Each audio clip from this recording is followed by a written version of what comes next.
दोस्तों 2 दिन पहले हमने आपको चीन के अंदर शी जिनपिंग के तख्ता पलट की एक रिपोर्ट बताई थी।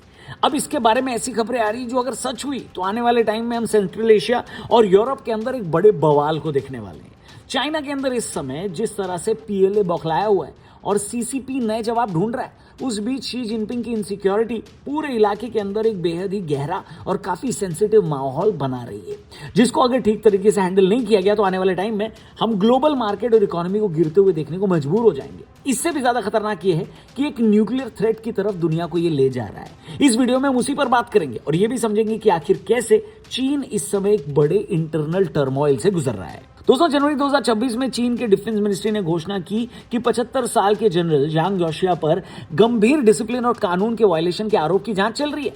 वॉल स्ट्रीट जर्नल और दुनिया के बाकी क्रेडिबल सोर्सेज की माने तो चीन एक इंटरनल टर्मोइल से गुजर रहा है। एक इंटरनल ब्रीफिंग में पीएलए के हाई ऑफिशियल्स को बताया गया है कि जांग पर चीन के मिसाइल गाइडेंस सिस्टम पैरामीटर्स और न्यूक्लियर वॉरहेड मिनिएचराइजेशन से जुड़ी टेक्नोलॉजी जैसे न्यूक्लियर हथियार प्रोग्राम की कोर टेक्निकल जानकारी अमेरिका को लीक करने का आरोप है। इसके अलावा उन पर करप्शन के भी आरोप हैं। उन्होंने सेना में प्रमोशन के बदले रिश्वत ली, जिसमें पूर्व डिफेंस मिनिस्टर ली शांगफू का अपॉइंटमेंट भी शामिल है। ये आरोप चीन नेशनल न्यूक्लियर कॉर्पोरेशन के प्रमुख गु जन की जांच से जुड़े हैं। जांग को सीएमसी से हटा दिया है और मौत की सजा तक की पॉसिबिलिटी जताई जा रही है, क्योंकि चीन में जासूसी और देशद्रोह के मामले बेहद सख्ती से देखे जाते हैं। यह घटना पीएलए में 2023 से चल रही चीन की न्यूक्लियर और मिसाइल फोर्स, रॉकेट फोर्स की सफाई का सबसे बड़ा हिस्सा है। इस खबर के आने के बाद से चीन के अंदर हाहाकार मचा हुआ है। अब एक तानाशाही के अंदर रहने वाले देश की सबसे बड़ी प्रॉब्लम यही होती है कि उसके देश के समाचार बाहर आ नहीं पाते। एक मोनार्की और एक डेमोक्रेसी की सबसे बड़ा डिफरेंस यही होता है कि एक मोनार्की में आपको सब कुछ बाहर से शांत दिखता है, लेकिन अंदर चीजें उलझी होती हैं। वहीं डेमोक्रेसी में बाहर चीजें जितनी उलझी दिखाई देती हैं, दरअसल सिस्टम में वो चीजें काफी सॉर्टेड होती हैं। यही रीजन है कि भारत जैसे देश में तमाम आंदोलनों और प्रदर्शनों के बावजूद हमारी डेमोक्रेटिक वैल्यूज को आंच नहीं आई है। दूसरी तरफ चाइना के अंदर शी जिनपिंग को अपने ही करीबियों पर भरोसा नहीं है। जनरल जांग शी जिनपिंग के काफी करीबी बताए जाते थे।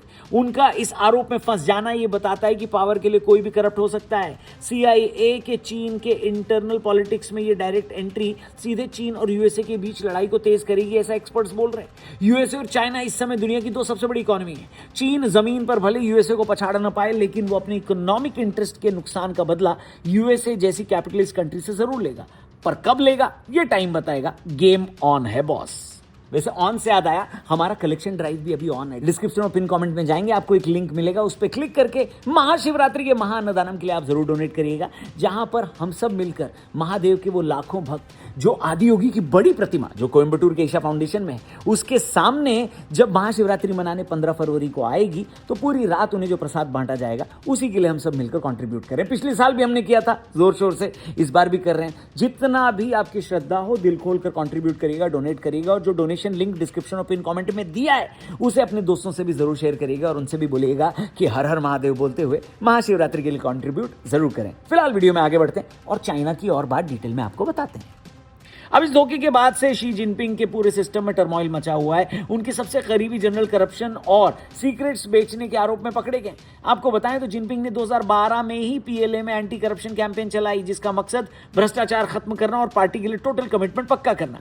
जांग जोशिया पर जांच के बाद उन्हें तुरंत पद से हटा दिया गया और सीएमसी अब लगभग शी और एक वॉचडॉग के कंट्रोल में रह गया है। शी ने जांग जैसे पुराने सहयोगी पर कार्रवाई करके यह मैसेज भी दिया है कि चीन में कोई भी सेफ नहीं है। यहां तक कि उनके बचपन के दोस्त और पुराने कम्युनिस्ट नेताओं के बच्चे भी इस कार्रवाई से डरे हुए हैं कि कहीं उनको तो नहीं फंसा दिया जाएगा। वहीं शी ने स्पेशल टास्क फोर्स भेजकर जांग के पुराने कमांड जैसे शेन्यांग मिलिट्री रीजन की जांच करवाई है। यह रॉकेट फोर्स से शुरू होकर सीएमसी तक पहुंच गया है, जहां 2023 से 25 में दर्जनों जनरल हटाए गए। शी का कहना है कि यह पीएलए को स्ट्रांग बनाएगा और वफादार बनाने की कोशिश करेगा, लेकिन उनके विरोधी इसे अपनी सत्ता मजबूत करने का तरीका बताते हैं। अब देखिए, सेना के शुद्धिकरण यानी पर्स को लेकर पूरे चीन के अधिकारियों में एक इनसिक्योरिटी फैली हुई है। देश के न्यूक्लियर सीक्रेट्स को बाहर के देशों में भेजने जैसी बड़ी न्यूज चीन छोड़िए, यूएस जैसा देश भी बर्दाश्त नहीं कर पाएगा।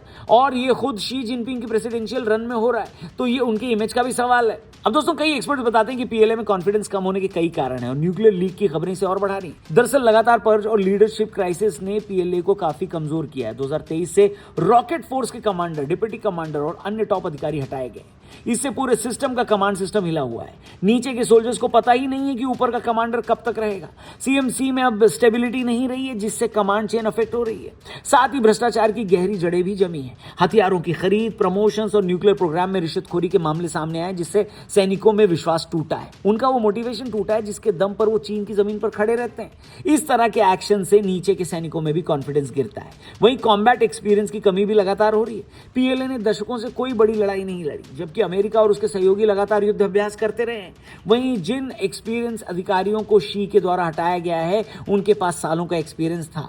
वो जाता हुआ एक्सपीरियंस यंग ब्रिगेड को कमजोर भी करता है। अब न्यूक्लियर सीक्रेट लीक की खबर ने पूरे चाइनीज कोर को हिलाया है। अगर टॉप जनरल ही गद्दारी कर सकता है, तो सैनिकों में डर है कि उनकी तैयारी और सीक्रेट्स कितने सुरक्षित हैं। पेंटागन रिपोर्ट्स भी कहती हैं कि ये पर शॉर्ट टर्म में पीएलए की रेडीनेस को अफेक्ट करते हैं। भले ही लॉन्ग टर्म में सुधार हो या नहीं, लेकिन प्रेजेंट तो खतरे में। अब इन सब का रिजल्ट ये है कि पीएलए के अंदर अब अगला कौन, ये वाली लड़ाई चल रही है। अफवाहें नया बेस बना रही हैं और सैनिकों में फ्यूचर का डर फैला है और सैनिकों का मनोबल गिरा है। शी जिनपिंग के ऊपर इतना प्रेशर तो अपनी इमेज बचाने के लिए है कि वो कुछ ना कुछ करने की सोच ही रहे होंगे। कई एक्सपर्ट्स की माने तो ये ताइवान के लिए अच्छी खबर नहीं है, जिसको चीन अपना हिस्सा मानता है और पीसफुल इंटीग्रेशन की बात करता है, लेकिन जरूरत पड़ने पर फोर्स इस्तेमाल की धमकी भी देता है।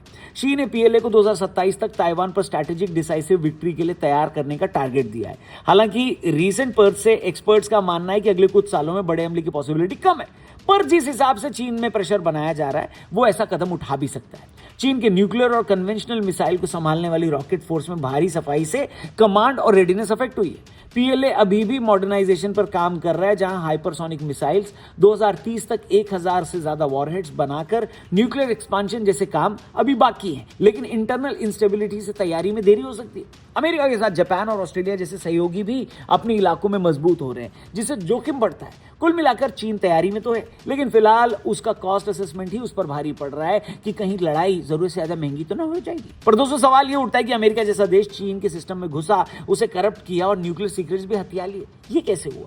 ये चीन के लिए एक इमेज की लड़ाई बन चुकी है। ऐसे में क्या चीन अमेरिका के बीच एक सीधी लड़ाई पॉसिबल है? एक्सपर्ट्स का कहना है कि चीन कभी भी यूएसए से वो कन्वेंशनल लड़ाई नहीं लड़ेगा, जिसको हमने आज तक कई देशों में देखा है। चीन की अपनी मजबूरियां हैं। एक बड़ी फोर्स नंबर्स गिनाने के लिए तो अच्छी है, लेकिन एक फुल फ्लेजेड वॉर में जाने के लिए शायद उससे ज्यादा भी बहुत कुछ चाहिए होता है।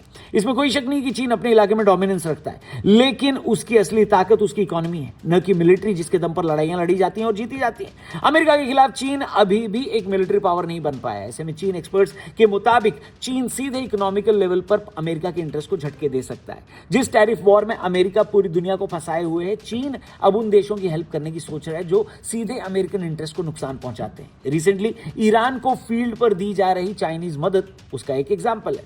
इसके साथ ही एक बड़ी मात्रा में चाइनीज इन्वेस्टमेंट यूएसए के अंदर है। अगर चीन चाहे तो उससे मार्केट मैनिपुलेट करने की कोशिश कर सकता है। हालांकि अमेरिका जितने बड़े शेयर मार्केट में ये करना नेक्स्ट टू इम्पॉसिबल है, लेकिन एक थोड़ा सा भी टर्मोइल ट्रंप एडमिनिस्ट्रेशन को पैनिक मोड में ला सकता है, क्योंकि उन्हें अभी मिड टर्म इलेक्शन में भी जाना है। बाकी दोस्तों, इस पूरे बवाल पर क्या आपने कुछ पढ़ा? उस पर आपका क्या रिएक्शन है, क्या ओपिनियन है, कमेंट करके बताना। डिस्क्रिप्शन में लिंक दिया है महाशिवरात्रि के महाअन्नदानम का, उसमें भी कंट्रीब्यूट करके जाना। 15 फरवरी को महाशिवरात्रि मनाई जाएगी और महादेव के जो लाखों भक्त आएंगे आदि योगी की उस बड़ी प्रतिमा के सामने, तो उनके लिए महाअन्नदानम का जो प्रसाद बनाया जाएगा, उसके लिए हम सब मिलकर कंट्रीब्यूट कर रहे हैं। पिछले साल भी हमने किया था, इस बार भी कर रहे हैं, तो आप भी जरूर कंट्रीब्यूट करना। लिंक दिया डिस्क्रिप्शन में, उस पर क्लिक करिएगा। Thank you for watching. कल मिलते हैं। जय हिंद।